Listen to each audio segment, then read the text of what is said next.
It's that time of year again. Everyone knows that the holidays can become overwhelming quickly, so the sooner you get things done, the better. For both shoppers and businesses, the best time to score great deals during the holidays is Black Friday, Cyber Monday weekend. Shopify is the commerce platform behind millions of businesses around the world, from household names to entrepreneurs who are participating in their first Black Friday, Cyber Monday this year. This Black Friday, join thousands of new entrepreneurs hearing for the first time with Shopify. Sign up for your free trial today at shopify.com/promo. That's shopify.com/promo. Go to shopify.com/promo and make this Black Friday one to remember. Madam Attorney General, the DOJ statement earlier this year saying that the files would not release mentioned the fact that the review of the documents and the evidence did not suggest that any additional investigation of third parties was warranted. What changed since then that you launched this investigation? Information that has come for information. There's information new information, additional information, and again, we will continue to follow the law. Information.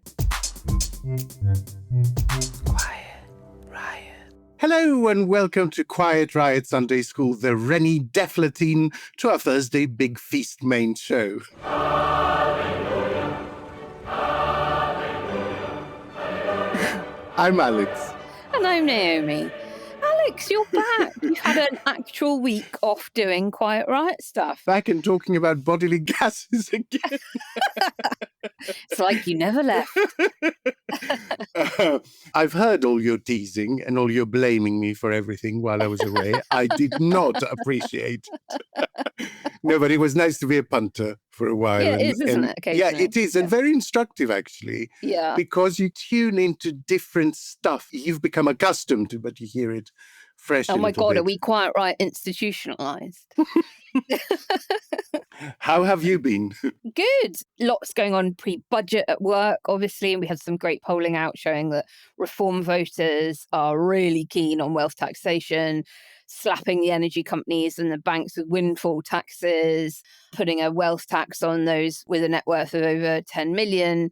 And those figures obviously only increase when you then ask Labour, Lib Dem and Green voters what they think of them. I'm not expecting to see much of that in the budget, but it was nice to make the point anyway. Good luck to reform voters if they think Farage is going to do that. Exactly.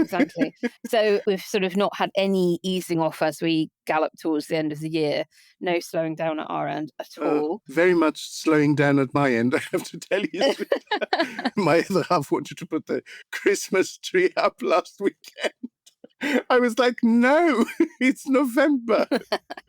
Right. And since we are sliding into that pre-Thanksgiving, pre-Christmas window where everyone's talking about being very thankful, but mostly panic buying sprouts and cranberries, this is my very gentle nudge about supporting the show. If you like what we do here on Quiet Riot and you are in a position to chip in, we'd be genuinely very grateful if you could back us for just $5 a month over at ko-fi.com/quietriotpod. It helps us keep the episodes coming out at the same time and free to everyone, including listeners who can't afford to donate right now, but still deserve to be part of the family.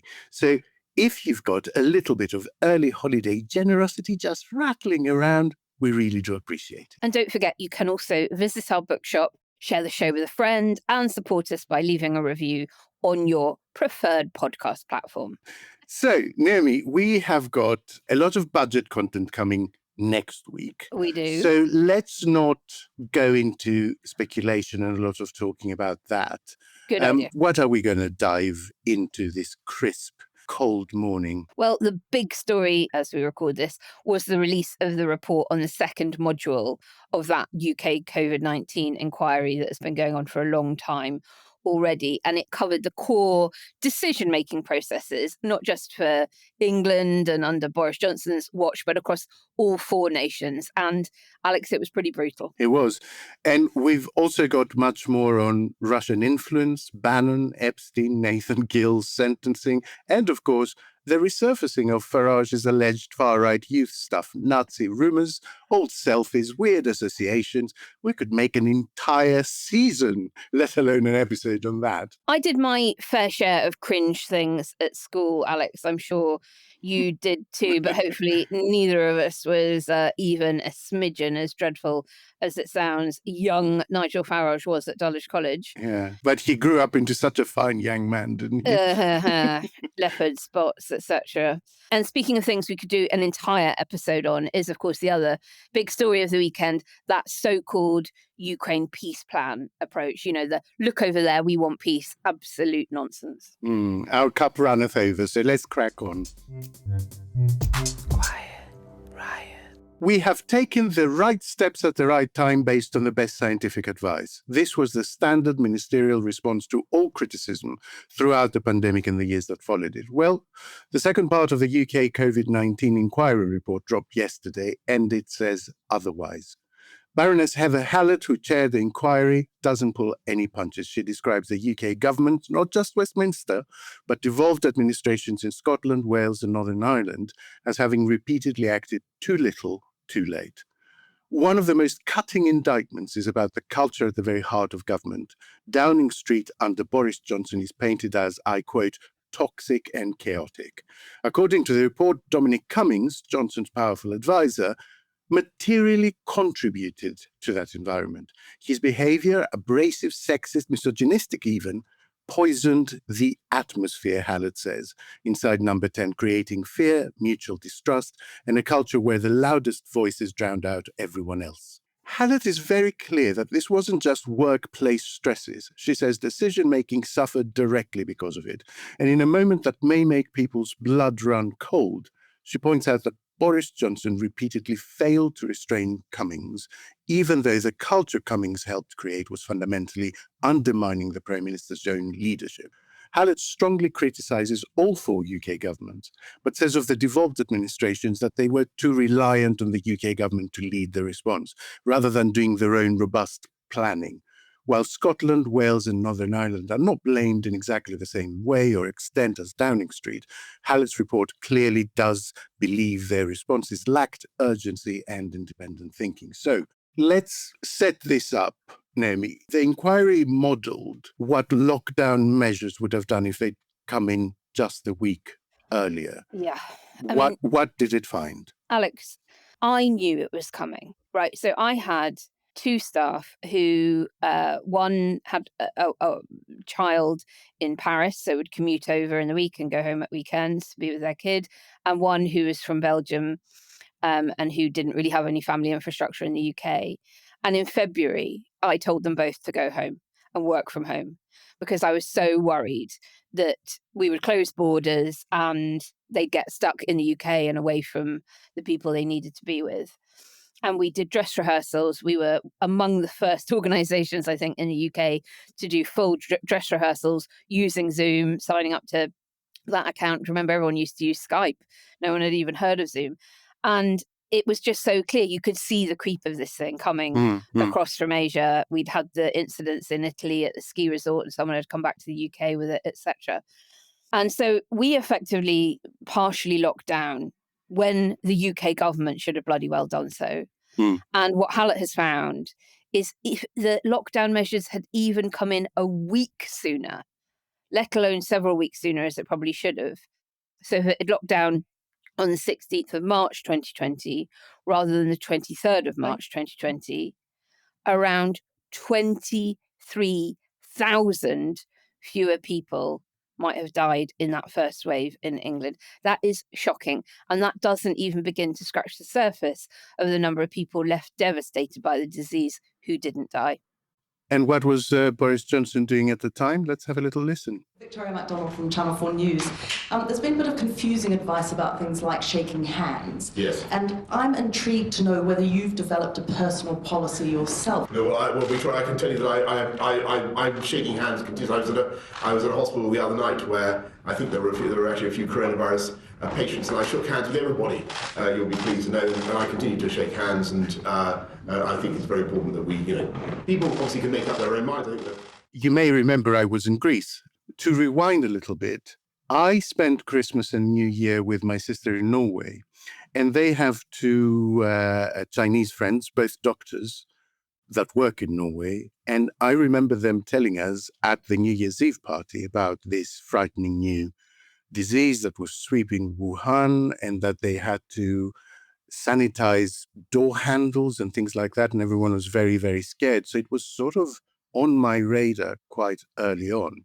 And then I went to Greece at the end of January to look after Mum because it was my shift, and ended up being basically locked down there for almost that entire year, because either my sisters couldn't fly to relieve me or the flights from Greece were cancelled. You see, the waves were not exactly in sync between different countries. No, But I all do within remember, countries. watching the sort of press conferences from Downing Street at the beginning of March, when Greece had already locked down, and thinking, what the hell are these people doing? This is focused on lives lost, but there is a huge economic impact. And when we're heading into the budget, and of course, we're not going to talk in detail about that now, but in no small part, the dreadful economic situation we face ourselves in is due to the fact that we didn't lock down early enough, which meant we had to lock down for far longer because the virus was sweeping across the country completely uncontrolled in a way other countries had managed to avoid, so they could release their lockdown sooner and get the economy back on its feet again. So we are going to know the effects of this ridiculously poor governance and decision-making in Number 10, probably for the rest of our adult lives, Alex.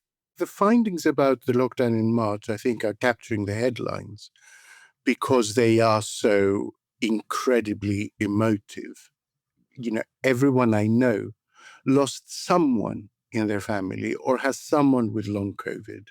But what's getting less attention is the fact that she described February 2020 as a lost month when the virus was spreading and the UK government was doing nothing. Johnson wasn't even attending meetings at that point on this issue, remember? And she says, which, like I said, will get less attention, but had the government acted a lot more robustly a lot earlier, the lockdowns would have had to have been much shorter, or they may never even have had to completely lock down at all if they had acted to secure the borders, because, what she says is that we are an island nation, and actually we're in a very good position when it comes to this sort of stuff. And these people hate open borders. Yeah. The irony is not lost on me that the people that want to pull up the drawbridge and not let another migrant in are the very same people saying, but how dare you curtail our freedom to go wherever the hell we want. COVID-19 Bereaved Families for Justice UK has put out a statement on Saturday morning saying that Boris Johnson basically should have no role in public life and no further entitlement to public funds. They want to strip him of, the perks that former prime ministers get. I quote, "His actions during the pandemic amount to one of the gravest betrayals of the British public in modern history. His decisions, delays, and refusal to listen to warnings cost tens of thousands of lives, and that could and should have been saved. He must be held accountable." I agree completely. And remember also the rhetoric at the time coming from a lot of these people was, oh, those that are dying probably would have died anyway. They're old, they're immune compromised. Like that matters. Like people at the end of their life or who have conditions, illnesses, disease are worthless anyway. Everything about them, whether it was their messaging, their ignoring of scientific advice, their cherry picking of scientific advice, their exceptionalism that, oh, we're Britain, we're different, we don't need to do what the rest of the world is all completely grotesque. And they are right. There should be consequences. And I can't see that there will be any. Behind the scenes, of course, this was seen as a sort of cash bonanza. And that's the other strand of this that is just utterly offensive and should be offensive to anyone's sensibilities. The fact that, doctors and nurses were dying on the front line because there were inadequate provisions. And bus drivers. Behind the scenes, people were making billions from selling unusable PPE. Now, Naomi, I mentioned in the outset that, Westminster gets the brunt of it. Yeah. But the rest of the UK nations do not get off scot-free. Can you let listeners know what Hallett said about Scotland, Wales and Northern Ireland in brief? Sure. So the country which probably comes off least worst is Wales, largely for cultural reasons. Hallett praises the former First Minister Mark Drakeford for careful, considerate, compassionate approach, especially compared to the chaos that was unfolding in Downing Street. So everything she talks about that misogynistic, bombastic, bullying culture in Downing Street, she says the opposite culture is there in Wales, but she does criticise the timing of their action. Wales introduced a 2-week fire break lockdown. She said that came in far too late, and then they relaxed their restrictions far too quickly, and that almost certainly contributed to a very high mortality rate in the second half of 2020. In Scotland, similarly, there's a lot of criticism about being too led by London, deferring too much, not having enough independent thinking, and says that in the early phase, so that at the beginning of 2020, the government just didn't have a strategy in Scotland other than monitoring the spread of the virus, which tells you where the virus is going, doesn't indicate that you're doing anything about it. Then over in Northern Ireland, in a surprise to precisely no one, the report strongly condemns that the politically divided Northern Ireland Executive Committee decision-making was chaotic and marred by political infighting, as is ever the case in Northern Ireland, and that the power-sharing agreements really weakened the executive's ability to respond effectively. Leaders could not set aside their sectarian division, even in the face of a crisis like this. And that their circuit breaker interventions, these sort of temporary, stricter restrictions that were introduced in October for 4 weeks, despite advice for a 6-week intervention, worsened everything there. And after that initial circuit breaker, they were extended, then dropped, extended again in a really messy and incoherent way. And they think that probably led to a 25% rise in cases. Hallett also criticised Northern Ireland for, at a very critical early meeting, COVID was only discussed under AOB, rather than being the number one thing they should be getting their grips on. So no nation appears to have come out of it well, but Wales, probably under Mark Drakeford, having a better, more inclusive culture than that was driving number 10. Can I ask you something, Naomi? I mean, this stuff is your bread and butter. Does this point to a sort of constitutional fuzziness that is a weakness of the system, in that, the relationship of each nation to Westminster is slightly different. Their devolved powers and their setups are slightly different to each other. And there is a sort of uncertainty of, in a situation like a national emergency, a pandemic, whether they should be acting in concert or independently. How would you go about locking down, for instance, I don't know, the border between Wales and England? Or do you know what I mean? Which leads me to question in my head a little bit, should health be a devolved matter, especially in terms of public health safety? It's a great question, and it's clearly something coming through quite strongly from the inquiry. At what point can a force majeure kick in to override devolved power? I think that health probably ought to be devolved because of the very, very different health inequalities between certain areas in Scotland and Wales in particular, and parts of extremely wealthy London. It makes sense for that to be devolved. But I think what we're seeing is quite a clear need to have an override button in a situation of national emergency, be that major environmental disaster, nuclear fallout, whatever, because leaving them to their own devices caused confusion, political point scoring, and ultimately a failure to protect the people that they are elected to protect. And of course, we had mini lockdowns in certain areas of England.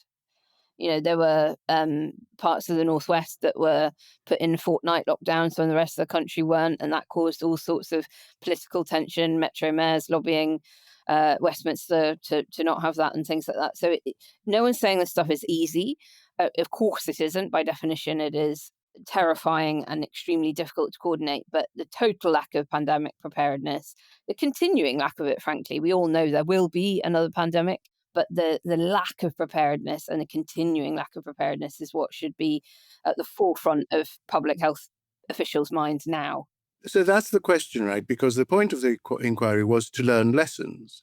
Are we learning those lessons? I mean, we see the reports come out and acknowledge them, and they make headlines and people get very angry about them. But is any money or resource going into preparations and systems for the next pandemic or the next whatever in the way it should be? Is that decision tree between nations being clarified? Are we doing the stuff we need to do? I would say no, regardless of whether planning is happening within the relevant government bodies. Without consequence for non-compliance, will anyone take it seriously? If Boris Johnson and Dominic Cummings and everybody else who is completely guilty with blood on their hands for failures to do the right thing and protect our lives, is there no consequences for them for ignoring whatever planning had been done or any scientific advice they were receiving at the time, then why would any future government or current government take seriously the need? You do have to have consequences for actions. And that's what's coming out of this, that without it, I don't know that we won't just have repeated failures. And we've talked about this show before, how many inquiries, government inquiries, judge-led inquiries, independent commissions have we had on disaster after disaster after disaster in this country, whether that's been infected blood scandals, thalidomide, Hillsborough, you name it. And in the end, no heads roll, nobody's punished for it. And so on we go to the next crisis, which then inevitably leads to another very expensive inquiry. I mean, I would say that the difference between this and those is that COVID is about being prepared ahead of time and having a clear way of going about things in the case of an emergency, while the other inquiries are generally speaking about failures of the state after finding out that something was going wrong to sort of own up to it. And the law on that has changed now with the duty of candor. The critical thing, though, is compliance. Yeah. The public trust in the body politic is at an all-time low and falling. Yeah. And we almost certainly will have another pandemic within our lifetime. And that may or may not require, if not lockdown, then compliance with certain restrictions. And it is not obvious to me that many people in the UK would abide by it in the same way as they did in 2020 and 2021. No, it's terrifying, because of all isn't of it? this, and because of the lack of consequences, and because the assumption will be, well, they're all on the make, breaking the rules, lining their own pockets, having parties. Why the hell should I not be at my mother's bedside when she's dying? But also because I think compliance has been made political. It has become a sort of progressive thing or a centrist thing or a left thing to I still behave wear a mask according to the travel. rules. Yeah. And it's become a sort of, and it's become a right-wing badge of honor to say, no, I'm, liberty or death. The problem is that, your liberty might mean someone else's death. Indeed. That's always been the problem in a pandemic situation. Now, Gove has apologized. It was mealy-mouthed. He misrepresented key findings of the report. But at least he has made an apology. Let's have a listen. Can I just take the opportunity which you've given me to apologise to all those who lost loved ones during the pandemic, and to many others who made huge sacrifices, who will feel, I'm sure, a sense of not just grief but understandable anger as they read some of the conclusions in this report. And I want to, on behalf of the government and the Conservative Party, to apologise for mistakes that were made during that period. Has anyone else? Cummings certainly didn't. This was his reaction at being asked about it by a BBC journalist. Mr. Cummings, I'm from the BBC. I'm just wondering if you accept the conclusions of the COVID inquiry. What are you doing walking up just filming people with a phone? Sorry, I'm from the BBC. I'm just here just I don't give a from the BBC. I'm in the middle of cleaning the car quite. You see what I'm doing? Do you accept any of the findings of the report? You came in for criticism and some praise in the report. You want to speak to someone, then you come up and ask to speak to them properly. You stupid. Should there be a sort of, I don't know, I guess a bit of a public bloodletting, Naomi? Yes, of course there should. And there should have been after the financial crisis, and not a single banker did time. And this goes back to the point I'm making about a sense of justice, a sense of restorative justice. Those who fail us should be held to account in some way or another, so that we can have a belief that a system works and is working for us and in our benefit. And I agree with the bereaved families. An apology is insufficient, but it is surely a necessary first step. And there have been Conservative politicians doing the media rounds this week who weren't necessarily themselves in government at the time, but refusing to acknowledge that their party was in power at the time and failed, and refusing to apologise for it. And words can go a long way to ameliorating frustration and anger. But our politicians just seem, largely with the mild exception of Michael Gove, incapable of doing it. I don't know if you've seen, but Boris Johnson obviously has a column in the Mail on Saturday morning, and the title of his latest one is Baroness Hallett's £200 million COVID inquiry failed to answer big questions. The brass neck involved in somehow making this about someone else's failure while you're being paid hundreds of thousands of pounds to peddle this tripe is just astonishing. Quiet riot. If we knew more about our sleep, what would we do differently? Would we go to bed at a consistent time or take steps to reduce interruptions to our sleep? With the all-new Sleep Score, Apple Watch measures your bedtime consistency, interruptions, and sleep duration. Then, every morning it combines these factors into an easy-to-understand score from 1 to 100. So you'll know how to take the quality of your sleep from good to excellent. Introducing the new Sleep Score on Apple Watch. iPhone 11 or later required. Quiet riot. Now, Russia threads through the rest of this episode like footnotes in a government report, always there, occasionally alarming, and somehow more interesting than the main text. But it is very much the headline act in the new peace deal Trump has offered Zelensky. Only spoilers, it's not a peace deal, it's a surrender, and it hasn't really been offered, more imposed. Keen to press forward with his plans to tackle China and move on from having to think about Ukraine, and even keener, I would suggest, to distract from the MAGA meltdown going on in the US after Marjorie Taylor Greene's resignation. Trump has mounted a series of "look over there" stunts. Look over there, I am meeting Mayor-elect Mamdani. And I've been called much worse than a despot, so it's not that insulting. He asked about your comment calling the president a fascist. And your answer was, both President Trump and I have been clear about our positions and our views. Mm-hmm. Are you affirming that you think President Trump is a fascist? I've spoken about... That's okay, you can just say yes. Okay. It's easier. It's easier than explaining it. I don't mind. Look over there, I'm calling for death to the Democrats. This morning, President Trump accused 6 Democratic lawmakers of seditious behavior punishable by death. Just to be clear, does the president want to execute members of Congress? No. And the most catastrophic and unethical look over there, I have ended the war in Ukraine by ceding to all of Russia's demands and giving Ukraine the unconscionable deadline of next Thursday to either accept or reject the 28-point plan, the text of which in parts is so heavy on Russian syntax, it has led many to assume Moscow drafted it for the USA. Well, if that doesn't quash links between the Trump administration and Russia emerging from the Epstein files, I don't know what will. Zelensky is now in the unenviable position of either losing US support or surrendering territory, dignity, and future security to Vladimir Putin. Naomi, this 28-point peace plan, break down the really fundamental ingredients of it for listeners. I mean, you're right, Alex. This is abhorrent. And why it's so abhorrent is because it is entirely one-sided. Ukraine is being asked to do everything. Russia is not only being asked to do nothing, but is being given a lot of sweeties. So Ukraine needs to limit its military size, capped at 600,000 personnel. No cap on Russia. Ukraine has to renounce its ambition for NATO membership forever. So it would have to constitutionally or legally declare that it will never join NATO. And plus, no foreign, read NATO troops, can be stationed on Ukrainian soil.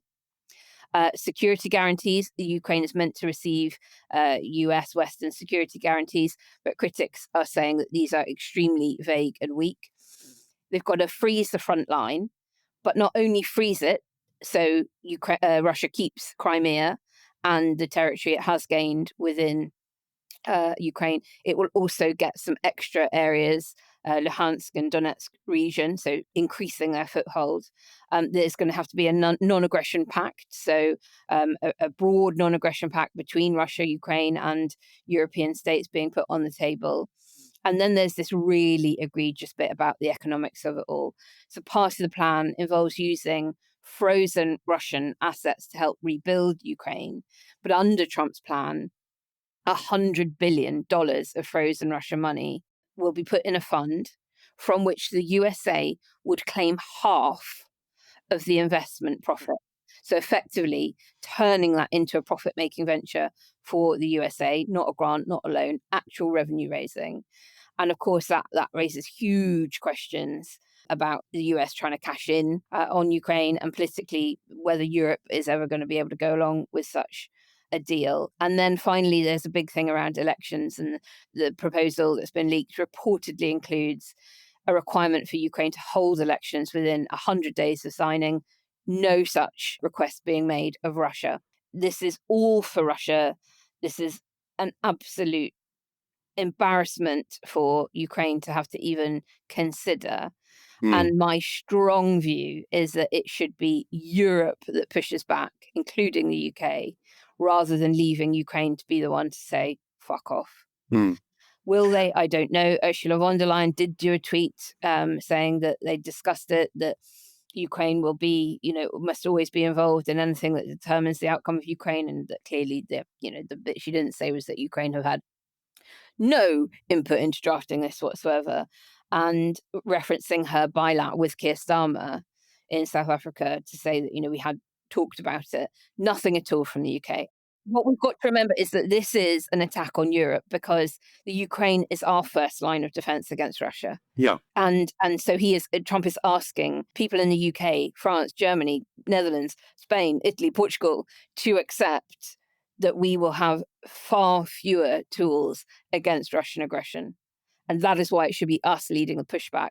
Today, as we record Saturday, the key figures, I guess, Starmer, Macron, and Merz are meeting on the sidelines of that G20 summit in South Africa, which Trump is not attending. I think for the first time in many, many years, America is not going to the G20 summit, which says quite a lot, I think, in itself. My question is this, okay? It places severe restrictions on Ukraine. But obviously it doesn't place restrictions and can't place restrictions on the rest of the European nations. So what is to prevent Europe from formulating a response that basically does what's Russia been doing with all these sorts of non-aggression pacts like the Budapest Memorandum and things like that, of saying, sure, we'll sign it, and then ignoring it? Instead of building up the Ukrainian army to more than 600,000 personnel, get, Ukrainian personnel to train up the Polish army and the German army and the Austrian army and, reinforce the border and Finland and the Baltic states, reinforce that border all along there, take that money and pump it into defenses all along the European border, and then just wait for Trump to be replaced by someone and go, sorry, we don't think that was a good deal, so we're not going to honor it anymore. I mean, play them at their own game, because my suspicion is that if this, in some format, and I agree, there should be significant pushback on this, it shouldn't go anywhere near signature in this state. But whatever it is, if it's signed, I don't think Russia would then engage in another act of aggression while Trump is in the White House, because that would make him look like a chump. I agree, but I just fear that this coalition of the willing is turning into a coalition of the willing to try and get a better tariff deal off of Trump. sort of following the UK's lead of, Yeah. well, if I sort of dance on the head of a pin between everybody, then maybe he'll go a bit easier on me. And they've sort of seen that pay off to some extent for the UK and are hoping that they might be able to do similar, rather than having a very robust and united front against it. This is happening on our continent. And I am angry that we are in this position because of a failure of the West, including the Biden administration, who were in power for the majority of the time that Putin's been waging this war in Ukraine, to have not done something more sooner to, as we talked about a million times on this show, to properly help Ukraine win the war. They always had an objective to not let Putin win. I've also heard some actually decent commentators suggest that this is a political play by Trump. I mean, of course, it's a political play, but in a very specific way, that this is very much Witkoff and J.D. Vance's peace plan, as it were. So that this is Trump saying, okay, you think you can resolve this, have a go, but in a way that he can then distance himself from it if it doesn't work. Oh, so he might start and actually sort of expose them, as it were, for not knowing what they're doing. And I guess what that leads me into is, to what extent is domestic trouble for Trump driving all this? And Ukraine is sort of the horrid collateral damage to him just wanting to do anything to make himself look good and strong in the face of truly a meltdown of the MAGA movement that we have not seen before. Absolutely. And you mentioned the Marjorie Taylor Greene issue and Epstein files, anything to distract from his own poor behaviour, much like Boris Johnson's article in the Mail on Saturday, not me, look at her. Actually, let's have a listen to Marjorie Taylor Greene. I have fought harder than almost any other elected Republican to elect Donald Trump and Republicans to power. Standing up for American women who were raped at 14 years old, trafficked and used by rich, powerful men should not result in me being called a traitor and threatened by the President of the United States, whom I fought for. It's all so absurd and completely unserious. I have too much self-respect and dignity. I refuse to be a battered wife, hoping it all goes away and gets better. I'll be resigning from office, with my last day being January 5th, 2026, and I look forward to seeing many of you again sometime in the future. May God bless you all, and may God bless America.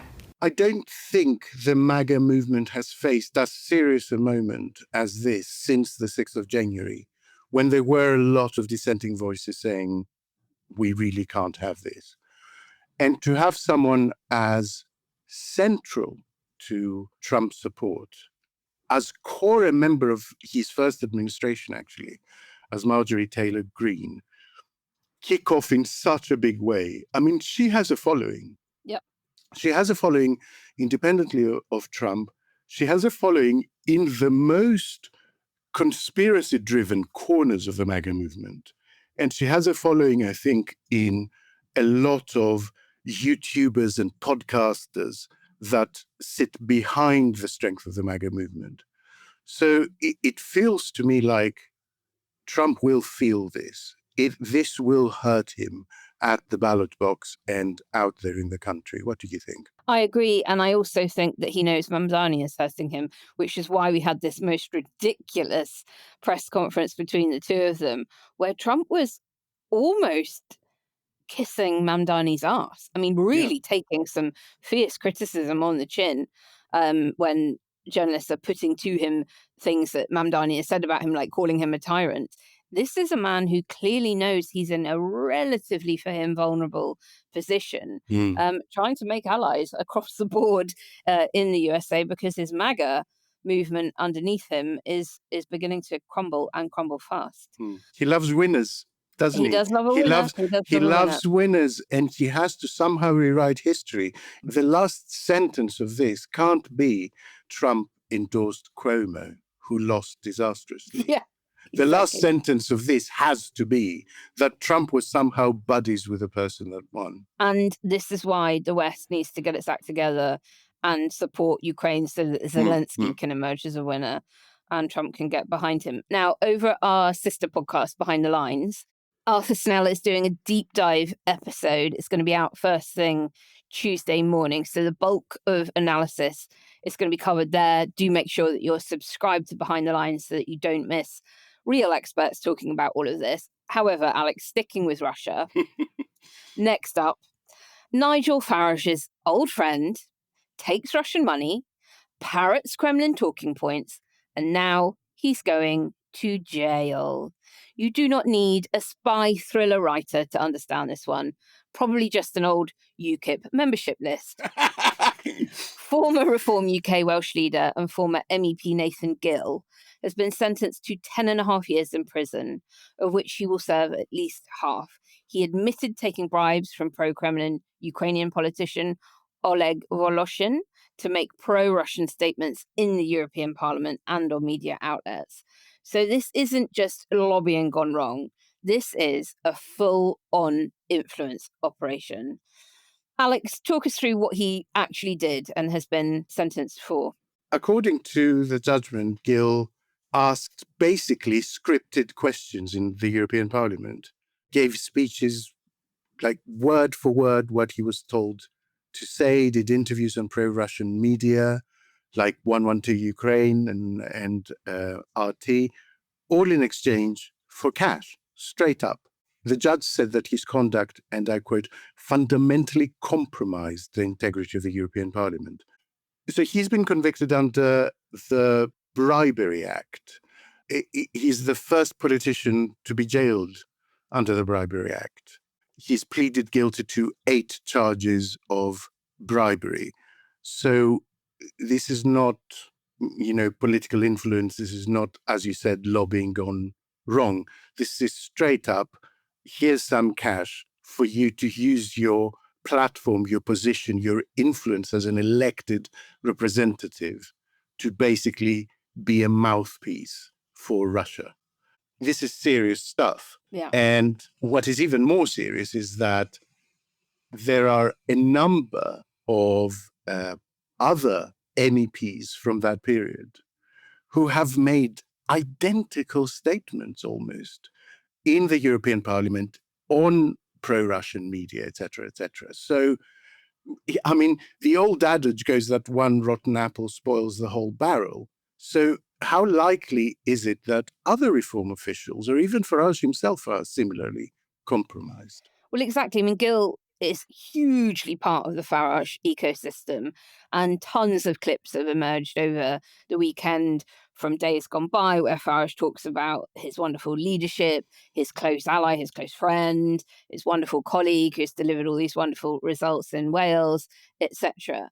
And so the question really is, if your right-hand man is doing Kremlin influence operations, how much plausible deniability do you really have? Of course, Reform UK are distancing themselves as fast as they bloody can. But, one does have to ask whether it's going to become a total PR nightmare for them if other things emerge. And boy, oh boy, are people trying to uncover that dirt. And I think Starmer himself has called for an investigation. Quiet riot. Why wait for Black Friday? Blink Friday starts now with up to 65% off Blink Smart Security. Check on your pets all season long with new Blink Mini 2K Plus plug-in cameras. See your gifts arrive in head-to-toe view with Blink Video Doorbell. Ready to use right out of the box. Just unwrap Blink and go. Pet setters to busy families. Blink Friday deals have your holidays covered. Tap the banner to save now. Quiet riot. Today, we see the sentencing of the ex-leader in Wales of Reform for pro-Russian bribery, undermining our country. So Nigel Farage, he often has a lot to say. What he needs to do is to launch an investigation into his party, to understand how that happened. This is a serious sentence that's been imposed today, over 10 years. It's a very serious issue. How did that happen, that this was happening in his party? And what other links are there between Reform and Russia? He's got plenty to say about plenty of things, but when it comes to the fundamentals, he can't call it out. Russian bribery. It's not just a serious criminal offence, it undermines our country. The first duty of a Prime Minister, of a leader, is to keep our country safe. So he needs to launch that investigation. Are people making as hard an effort to uncover more stuff on this, do we think, as they would have if Angela Rayner hadn't paid her council tax in 1985? Are they? When she was 8, yeah. Yeah, are they? 6.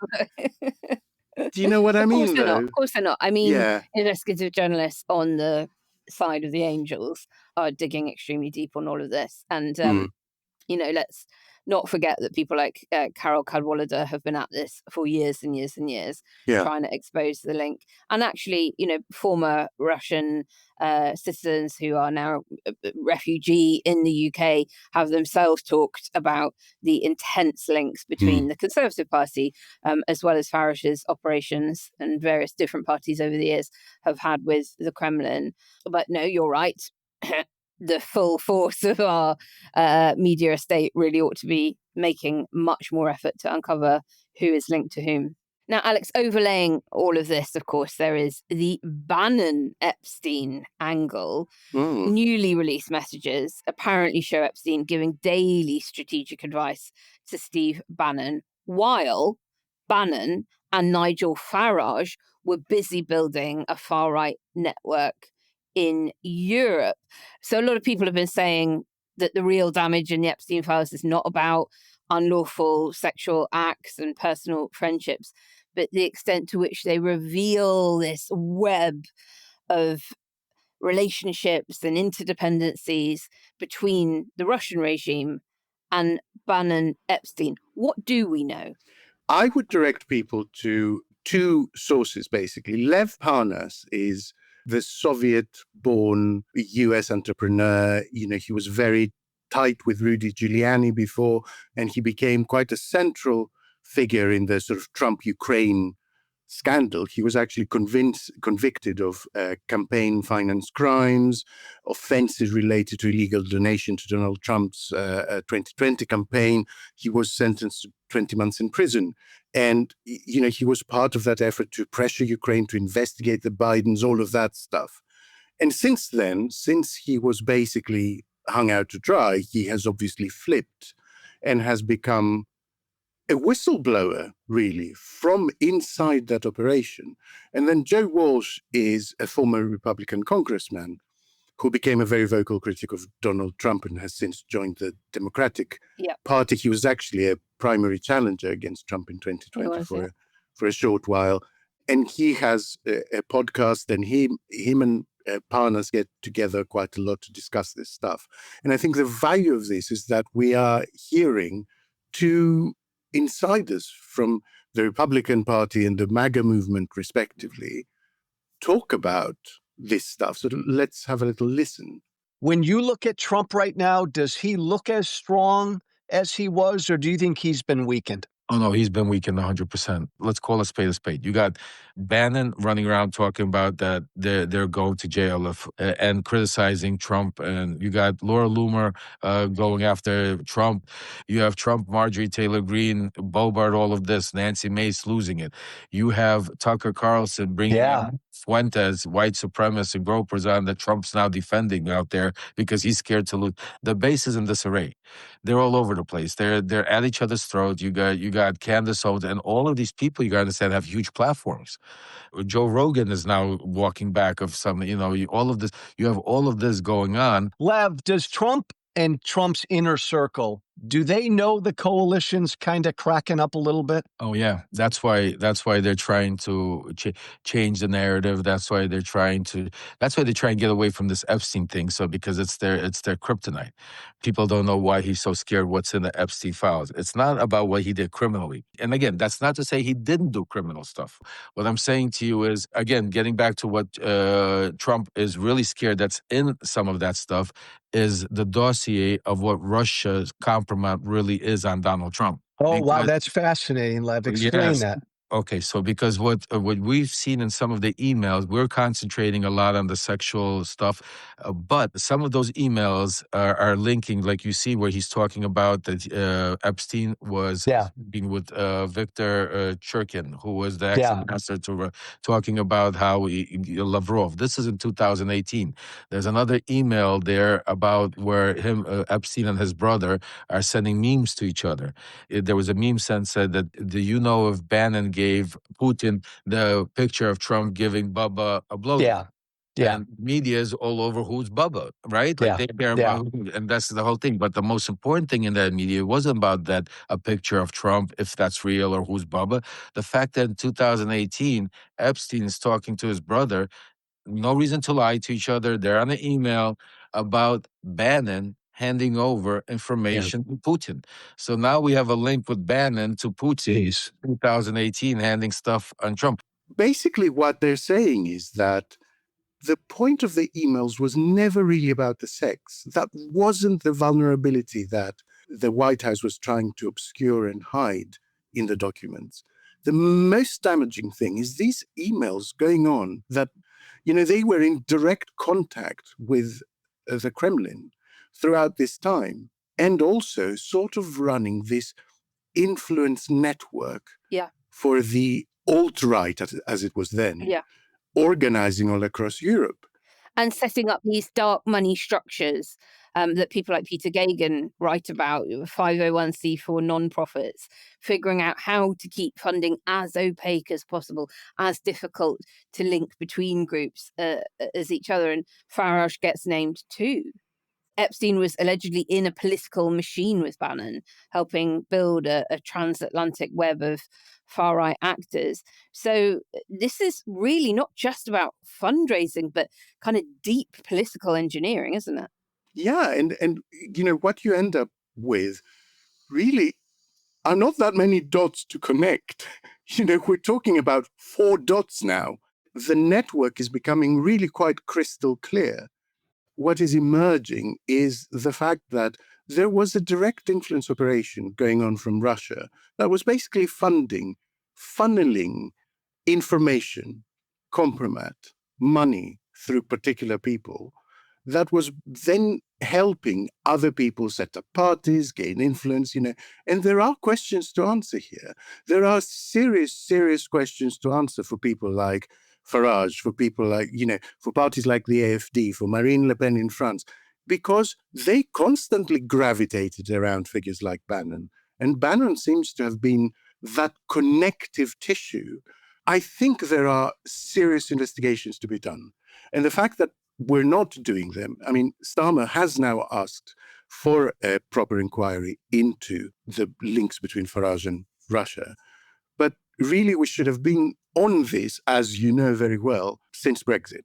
When I started working on the referendum campaign, Russian experts met me and said, be extremely careful at pulling at that thread. These are incredibly dangerous people. Quiet, riot. And everybody is tired. All of the Ukrainians I know they've just kind of had enough. It's been remorseless. We've seen a massive uptick in bombing by Russia of Ukrainian cities over the New Year period: Kiev, Kharkiv, Zaporizhia, Dnipro, and so on. I'm Arthur Snell. I spent 2 decades as a British diplomat in places like Iraq, Afghanistan and Yemen. I ran the International Prevent programme for a while, and now I'm the host of the Behind the Lines podcast, where we get the leading experts on global issues, from Argentina to Zimbabwe, from places you hear a lot about like Ukraine and the Middle East, to things that we barely hear mentioned like Myanmar. My guests are informed, insightful and invaluable guides to what's happening in this crazy world. Yeah, hi, I'm Christopher Steele. I'm James Barr. I'm Gaia Vince. It's very, very clear that the amount of food being distributed from these centres is not enough. I'm Dr. Emma Bryan. I'm Dan Kazita. Like a dog that chases a bus, and then one day it catches the bus, it just runs headlong into that. What the hell do we do now? The sound of a dog actually catching up with a bus. What we need to be talking about is fascism and how to challenge fascist ideas. My name's Helena von Bismarck. So I'm Zoe Gardner. It's left Xi Jinping with a lifetime conviction that chaos is to be avoided at all costs. I'm Emily Thornbury. I'm the Labour MP for Islington South and Finsbury, and I am now the chair of the Foreign Affairs Committee. I'm Romy Kukratsky. I'm the managing editor of the New Voice of Ukraine. I don't think the West have any wish for Ukraine to win, because Ukrainian win means a collapse of Russia. What they want to bring balance back. I say to my students, I think this is a moment very similar to when I was a student. The Cold War was ending, the Berlin Wall was falling, and it seemed like a moment of immense opportunity, but it was also a moment in which everything was changing quite dramatically. Behind the Lines is your essential guide to the international scene. Find it wherever you get your podcasts.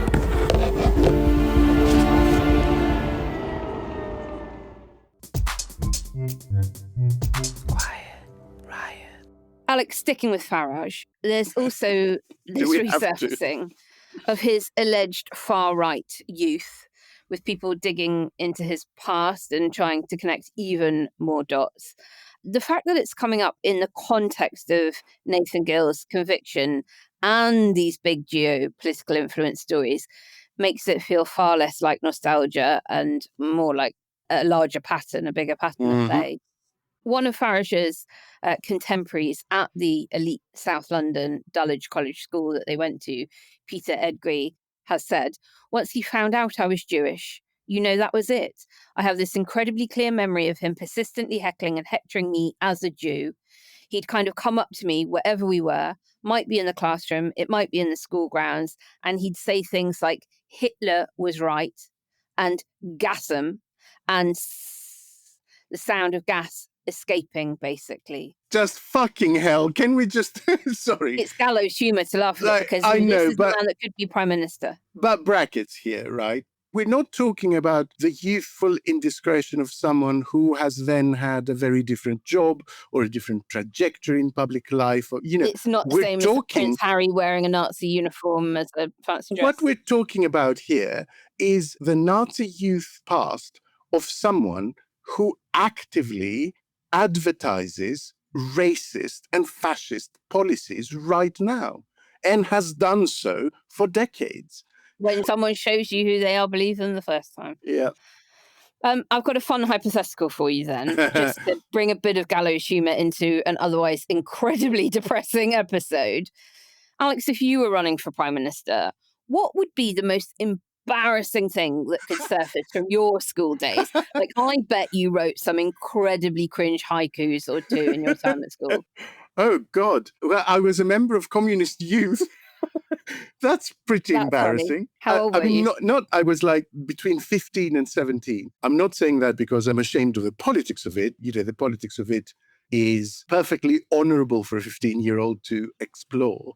But I'm saying it because the whole culture of it was in Greece. I don't know what it's like in other countries.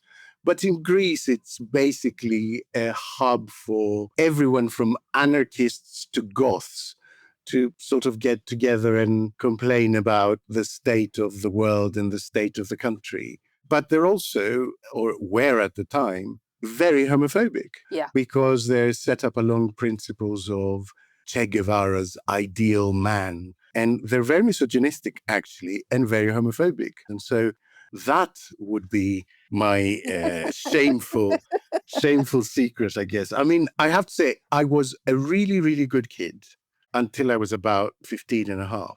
Proper good. I would I was top of my class every single year. I would volunteer for chores. I did piano lessons in 3 languages after school. And I was everything you would want a teenager to be. But once I rebelled... Boy, did I rebel. Yeah. I mean, I ran away from home when I was 16. My parents didn't know whether I was alive or dead. So I ran away for like a year from a foreign country. We'd gone to Norway because my sister was getting married. And I just disappeared one night. Little bugger. I know. And traveled all over Europe. And the least said about that adventure, the better, I think. So yeah, I mean... This is why I will never run for political office. I mean, the skeletons in my closet make for very, very good autobiography one day, but they do not make for political office. How about you? Were you goody two-shoes? I'm not like running through fields of wheat style goody two-shoes, of course. But you must remember that my mother is an avid listener of this show, Alex. So there is a real limit to what I'm going to confess to. Come on, it's time for her to know. Come on. No, I mean, I was a good girl. I didn't get detention once until my very last year of school, upper sixth, doing my A-levels. And that was a total miscarriage of justice, as far as I'm concerned. Bunked off school because one of my friends, his father had died quite unexpectedly, and he found out and was really struggling at school and walked out one day sort of threatening to maybe take his own life. And so a few of us bunked off with him and got caught for it and got put in detention, which I just think was completely unreasonable. We were 18, for fuck's sake. So I was very, very good at not getting caught. This was your embarrassing secret that you thought No, you'd share in this section? I've been trying to think about... I would put that story on my LinkedIn. I'd have that story on my resume. Are you serious? Give me some dirt. I don't know. I honestly, I was brought up in quite a liberal household, so I was allowed to do a lot of stuff. I went to nightclubs with fake ID at a very young age. I was sort of regularly in some pretty dodgy nightclubs from the age of 14 because I had big tits and high heels on, and nobody, Okay. thought You're to getting question my better. fake ID. Getting better. You also hold a grudge. I can't believe you didn't get someone else in trouble while you were in school. Well, there was a boy called at my primary school who used to say to me, Naomi, look under the table. And innocently I would, and he had his penis out. And so one day he was running along the corridor and I stuck my foot out and tripped him up. And he went smack down onto his face just as the headmaster walked out of his office and saw me do it. I shat my pants. And he hauled into his office and said, what did you do to that poor girl to make her do that to you? Like, I didn't get into any trouble whatsoever. There was one time the juniors had done an art project on rabbits, and they'd done big pictures and murals of rabbits that went up in the sort of school assembly. And I got into trouble because somebody had graffitied it with long live myxomatosis. Oh, and geez. They said, you're the only girl in the school who can spell myxomatosis. So we know you want to just fess up now. So there was that. But, would that stop me being PM? I don't think so. Yeah. Did you do the graffiti? No comment. I think. Let's leave that for our Ko-Fi backers in the next Ask Us Anything. I can't get anything out of her, listeners.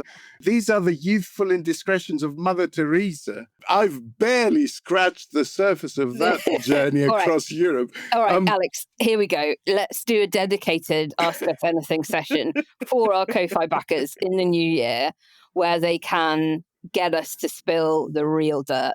So head over to ko-fi.com/Quiet Riot Pod, sign up for $5 a month, and then you can get all of the juicy details out of us. Quiet Riot. And that's all we have time for today, Naomi. It's been lovely chatting to you as always. I've got a lot of policy editing to get cracking with. I'm doing a bonus episode on golden apples. Yum. It will be appearing tomorrow morning, Monday morning, as if by magic on everyone's feed. Very exciting. And thank you, everybody at home, for tuning in once more. And as ever, we will be back on Thursday because it is finally budget week. And we're, of course, going to be joined by our resident economist, Vicky Price, to help us unpick all of the details for you. If you have any burning questions you want us to put to Vicky before Wednesday morning, send them through to quietriotpod@gmail.com. Until then, stay curious, stay critical, and maybe hold on to your childhood yearbook. Class dismissed. We love you lots. Bye. Bye. Quiet Riot is an audio production by Cooler Heads with Naomi Smith and Alex Andreou. Produced by Kenny Campbell. Music by Mariana Sangeeta. Artwork by Simona Canelu. And edited by me, Alex Reese. Quiet Riot. AI is everywhere. When it came time this week to speak to the troops about AI warfare, Trump sent the obvious choice from the White House to do it. First Lady Melania Trump offering a warning about the impacts of AI on the battlefield.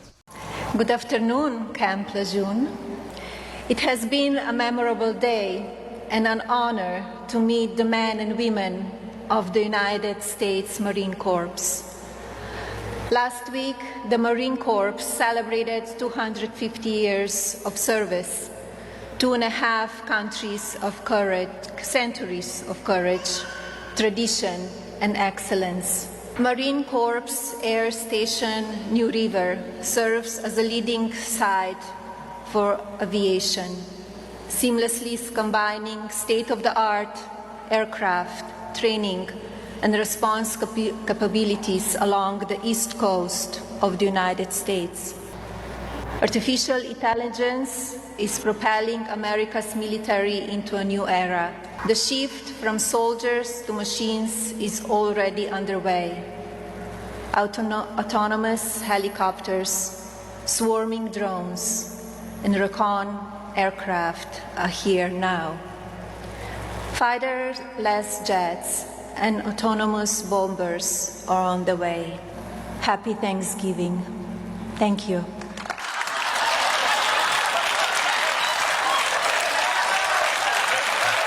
Wow. The new Terminator movie is weird as hell. I mean,